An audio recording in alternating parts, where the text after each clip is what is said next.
My name is Bernard Hoganson. I was born August 6th, 1929. You know, I lived in Brooklyn, and I went to St. Francis Prep High School. Then I went to Brooklyn College. Then at the time the Korean War started, I was in Brooklyn College, and it was June. So I figured, being that I was draftable at the age I went into, I didn't take my September term, you know, so I stayed out of college. I was drafted in 1950. When was it? December. December. December 1950. I went up to, the Army took me, and where is it, up in Massachusetts, Camp Devens, Massachusetts. And there was a group of people from New York and from Maine, and they decided to keep us all together, and they shipped us out to California, and we were in Camp Cook, California. At that time, they gave us basic training and advanced training. And you were in the Army? I was in the Army, yes. They put us in what they call the 747th Amphibious Tank and Tractor Battalion. Oh, and they gave us naval vessels, an LVT A5, and it was more or less with Navy. And after we got through with the training, they put us on LSTs, and they made us go up and down and make attacks on the western coast of California. We went to San Diego with the Marines. Now the thing was that this amphibious tank and tractor battalion was more or less secret, and they were preparing us for an invasion in Korea. Now we didn't know where, but they figured it was only a small invasion, and they were training us for that. And they put us on LSDs. I spent a year with them training. In California? In California. Wow. Up and down the West Coast, up and down the Pacific Ocean, and simulating attacks with the tanks and everything. Now, we had 2 companies of tanks with about 17 tanks in each company. And we had tractors. And we had two tractors, 2 companies, tractors. And each one was supposed to have 20 Marines on board. We went down to San Diego and put the Marines on them, and we made similar attacks there. Everything was going along pretty good. We lined up the tanks on the first wave, and the tractors were the second wave, and everything else. So actually, getting to myself, the tanks, when they hit the beaches, they stayed back because these were amphibious tanks, and they were subject to being blown off, being out, and they were very, very visible, you know?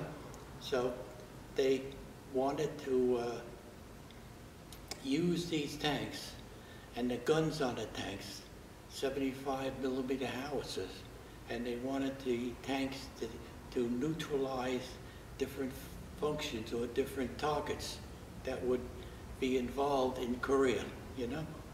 So what they needed was charts. They needed charts and just charts and people to read the charts and to read the area and designate to these tank gunners the targets of opportunity to pick out, because these guns weren't really guns on tanks. These were howitzers, and they fly in different ways. So they wanted to. So my job was a fire direction. So I was involved with these charts and the maps and everything else all this time. So did you finally go to Korea? I mean, because after a year. Training was really long, right? And it was secretly designed to invade some part of the Korean peninsula, right? Right. So when did you leave for Korea? during that time, we became a #1 unit on the West Coast, and we're untouchable as far as the manpower was concerned. They kept it together. Then in December 1951, they said the operation was canceled, and I had a hot MOS, you know? So the hot MOS meant me for artillery because I was a spotter and a map man, you know? So I went to Korea. When was that? In December of '51. Where did you arrive? I arrived in Japan first. I cleaned my guns and what have you, got ready to go. And I arrived in Korea about the 28th or 27th of December, you know? And I went into Incheon.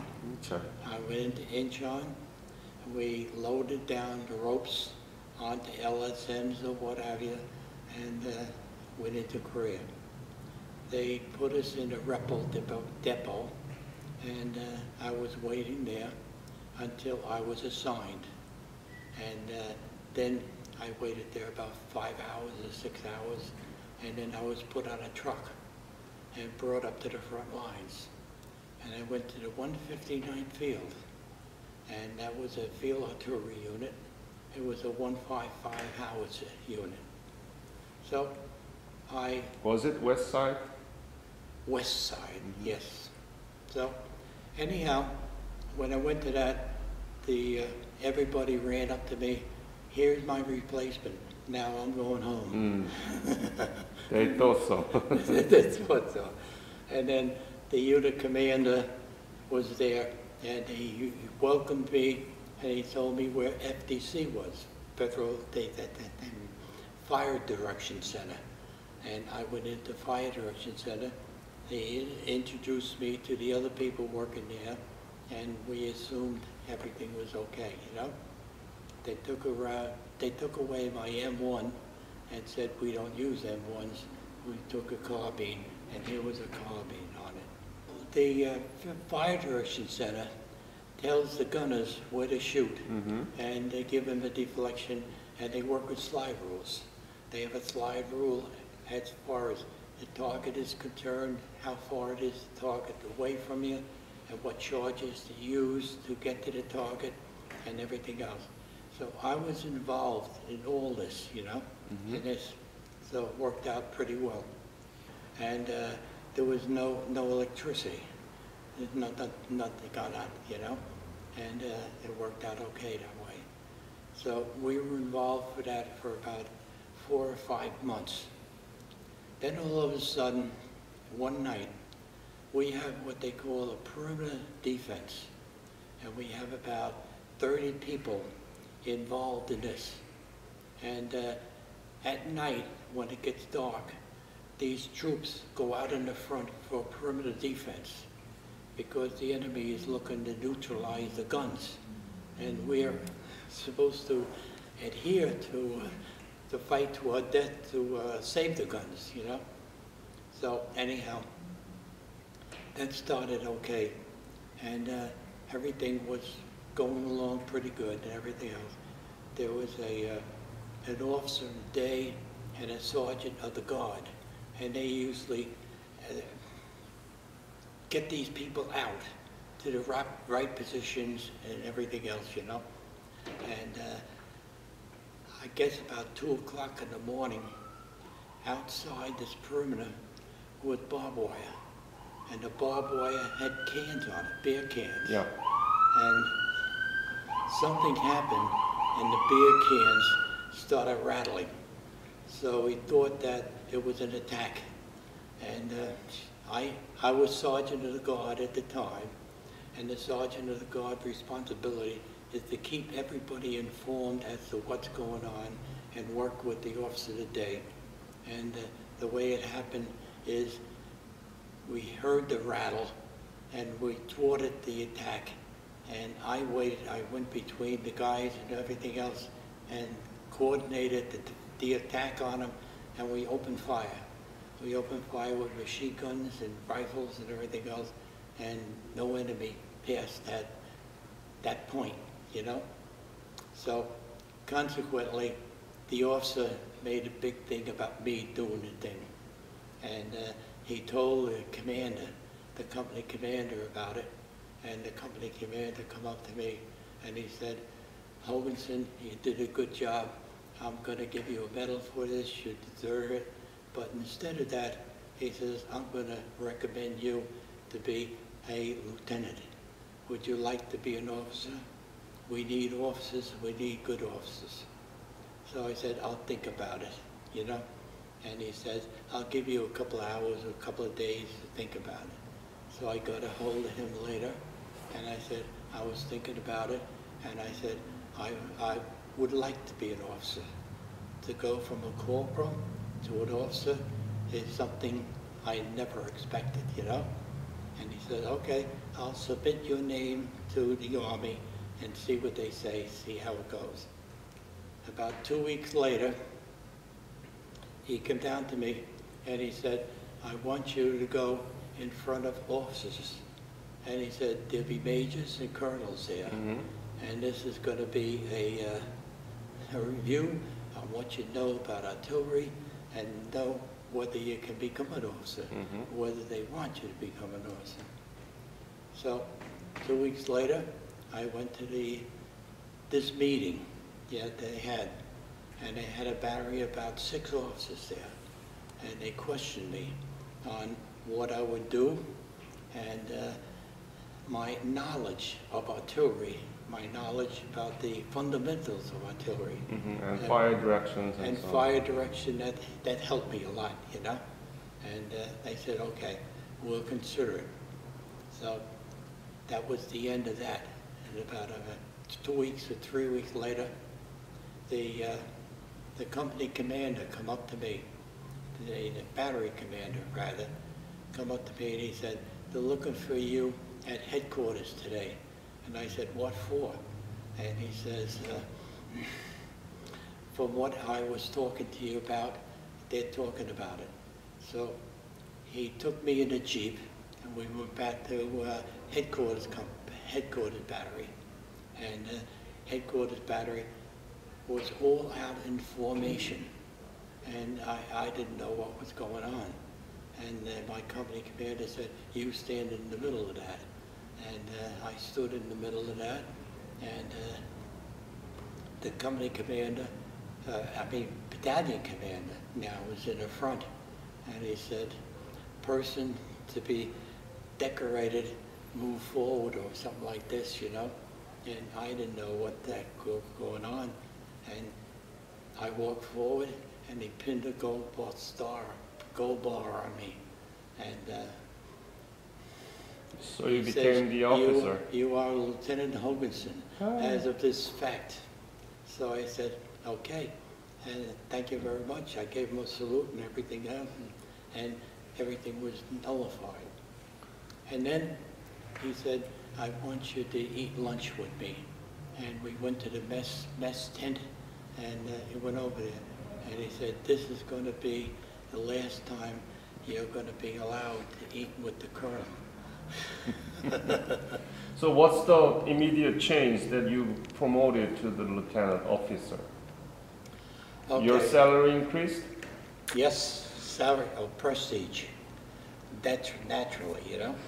So what happened was they told me that normally when you become a battlefield commission, they move you to another outfit where they don't know you. But our batteries were so far apart, they said, instead of being in C battery, we don't want you to go back with the enlisted people there. We're going to move you to A battery. So I went to A battery. So when I went to A battery, there was a very nice commander there. And he looked at me and said, you're a young officer, you're 21 years old or what have you. And he says, I'm going to help you to deal with people and to make decisions and everything else. So I said, thank you very much. I was young at the time, and I didn't realize what was going on, but I knew my mission. My mission was to use the BC scope and sight the whole area in front of me. What made it dangerous, Korea had a certain bit of a fog in the mornings, you know? And the fog started down here, and it wound up to 4 feet or 5 feet high, and it covered the whole land. And those were the dangerous times that you sweated out, because the enemy could snipe, could come in on you. So you had that fear. So anyhow, my mission, as I said, was to supply artillery and also bomb anything I saw, any artillery out there that was knowledgeable to me or that I see through the BC scope, I used to shoot at. We had concentrations out there, and we moved our rounds from different areas. So it was a very dangerous job. There even was a time that a naval officer came up to my unit, and we were in a foxhole. We were in a foxhole with a head on it, on the top of it, with little peepholes where we could look out. And he said, I have some planes on station with armament and the full, you know, whatever he called it, you know. And he says, they're going to be here in 5 minutes. I want you to pick out targets for them to hit. So I said, what do they have? And he said that some have bombs and some have napalm. And he says, I want you to shoot out a couple of white phosphorus bombs. What is that? White phosphorus. Instead of an HEAT or whatever they call it, a regular shell, you know, a shell, high piercing or whatever it is, you know. He says white phosphorus gives off a white seam, and that's going to be the period for them to hit, you know. So I want you to identify the different areas. So with that, I notified battalion headquarters what I was doing, and I told them what was here, and they gave me permission to shoot these things. Yeah. So I did, and that's one of the worst things I've ever done in my life. Why is it worst? The planes came in and had this white phosphorus. They shot at the white phosphorus, and it dropped napalm. And the fire that came out of that napalm, I shredded. I felt sorry for the enemy. I felt sorry for everybody that was there, you know? That much destruction? There we had trench lines, and the enemy had trench lines, and they were hitting the trench lines. So I knew that there's people in the trench lines, and I knew that people were hit with these. And to see the whole thing go out, you know? Plus the bombs. They came in with bombs. He let about 10 planes in on this, and this is it, you know? So anyhow, where I was in the lowlands of Korea, and around Panmunjom, and this is south of Panmunjom, and they came in with such a blast and everything else.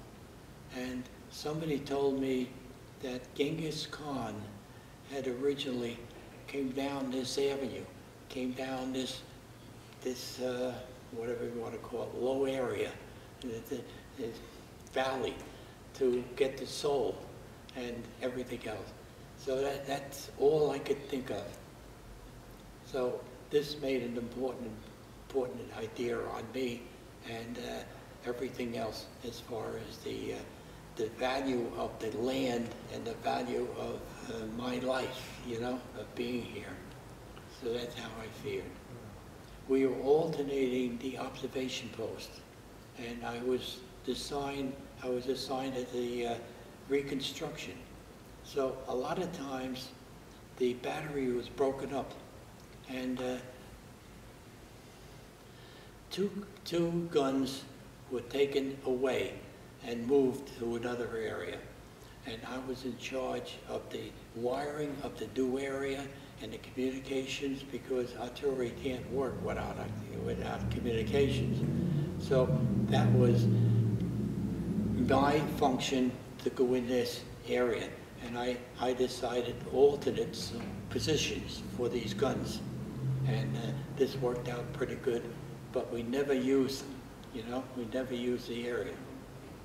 So about 4 months before I left, and about 3 months after I was commissioned, right, there was a opportunity up in headquarters for an assistant S3 job, and I was a second lieutenant. But the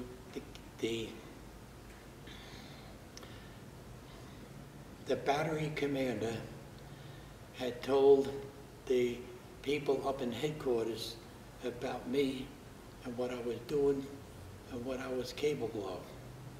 So there was a vacancy, and they put me in that vacancy. I was assistant S3 of the whole battalion. And the S3 in those days, decided what targets to shoot at, when to use it, and how many rounds to expend on it, you know? And I was assistant under a major. So he worked the day side, and I worked the night side. So I worked with him for 4 months. And that lasted until I left Korea. When did you leave for Korea? December. December of 1952? Right. Now what happens is, there's the rule of thumbs here about points. You only rotate after you get a certain amount of points. And my points, 4 points on the line, 3 points in the rear, they all added up, and I was allowed to go in approximately 11 months. I left Korea in the early part of December, and I cleared out through Sasebo, Japan, and was on a boat, and I made it back for Christmas on the 23rd of December. Wow. Right. I had been gone from home for 2 years. You know? But the thing was, when they made me an officer, they wanted to know whether I would spend 2 more years in the Army. They made it mandatory, and I said yes, I would go. So I had to go back to the States, and I had another 1.5 years to go. So they assigned me to Fort Sill, Oklahoma, and they gave me a job down there as a battery commander. So I was a battery commander of the 595th FA Battalion until I left. Have you been back to Korea? When I was in Korea, I remember standing in a rice paddy, and my job there was to drain the rice paddies. And we put 55-gallon drums at the base, trying to drain them so that the guns could come in and be stabilized, you know, without disturbing them. And they were the only low areas that artillery could shoot in, you know, so it was very careful. And this was rice field paddies, so it was very difficult. So I looked up to God, and I said, God, get me out of this place alive. I never want to see Korea again. And I always remember that, and I always thought of that. Now, in the future, I've known guys that were in Korea about 10 years ago or 15 years ago, and they have videos which I've seen, and I don't believe it. I don't believe it. When I entered Seoul on the Rebel thing, everything was leveled. All the buildings were gone, everything was gone. It was desolate, you know? That's why I got the impression of Korea in those days, you know? So you've never been back to Korea? I've never been back. But you know what happened in Korea after the Korean War? After the Korean War, I know I followed it. Korea's been on my mind for the last 60 years, you know, and to see it produce and to see it progress to where it is today, I'm amazed at it, you know. Next year will be 60th anniversary of Korean War armistice. And there is no war that lasted more than 60 years after an official ceasefire. If there is a petition to replace armistice with the peace treaty, would you be willing to sign that? Yes, yes. I think the nature of North Korea and South Korea, I think, are interchangeable. I think a unification has to come, a unification, and knowing what Korea did and knowing what North Korea is about now and what it's doing to its own people, I think it's natural for them to absorb the South Koreans. I think they... That's a very interesting point. It's very obvious. Do you have grandchildren? How many? I have 6 grandchildren. 2 of them are going to college Monday. One's going to A&M, Texas A&M, and the other one's going to University of Texas. And I got 2 of them. One's getting married next year up in Connecticut. Any great-grandchildren? Yes. I'm trying to create a grandchildren club of Korean War veterans so that your legacy can be passed on to the next generation. Well, my grandchildren now, they've heard stories, but I never told them complete stories. I tried to stay away from the part that I was going through, you know? It's traumatic to me to think of all these things that happened to me, and I'm still alive, you know? That I got through without I got a Brown Star, anyhow. You didn't tell me about it. Tell me about it, please. How did you get it? Well, at the tail end,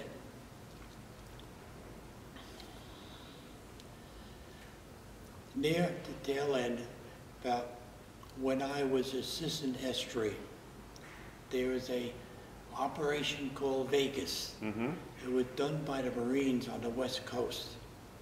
And what happened was there was an attack by the Chinese against them. And there was a river in between. Yeah. And Indian River. Yeah, Indian River. Right? And there was an attack in between. And they called me up in fire direction. And they wanted to know if I would shoot illuminating rounds. Illuminating rounds are rounds that go up in the air. Yeah. And I was curious at first because I never fired at anything. And the theory was to get it up in the air and away from our troops and out far enough to get it to light up their thing. So we're usually shooting on a level plane. And it took a lot of figuring out and a lot of things. And I took the sergeant aside of me and said, let's figure this out. I'll give you my input on this and you give me your input on this. And we did it. And we told the gunners the elevations and the deflections to shoot at this thing. And we shot it out. And the Marines come back. And they said it was direct on target. Oh. And they were keep it up, fire for effect, fire this and everything else. So we kept it going for about a half an hour. And then they said, cease fire, it's effective, we've done what we're supposed to do and everything else. So consequently, the Marines came back in the unit, you know, to back to us, you know. And there were colonels and majors and everything else. So they wanted to know who the officer was that authorized this from the 159th Field from Battalion Headquarters that did this. And they reminded everybody. And I asked him, I said, is there a medal involved? And the guy said to me, what do you want, a Navy Cross? He's being ridiculous, you know? And I said, no, that's it, forget it, you know? I did what I was supposed to do.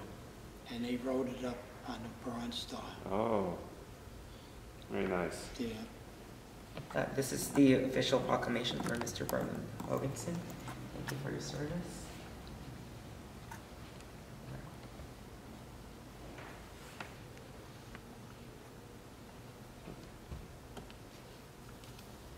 Thank you. Thank you very much. Thank you so much. Thank you again. Thank you.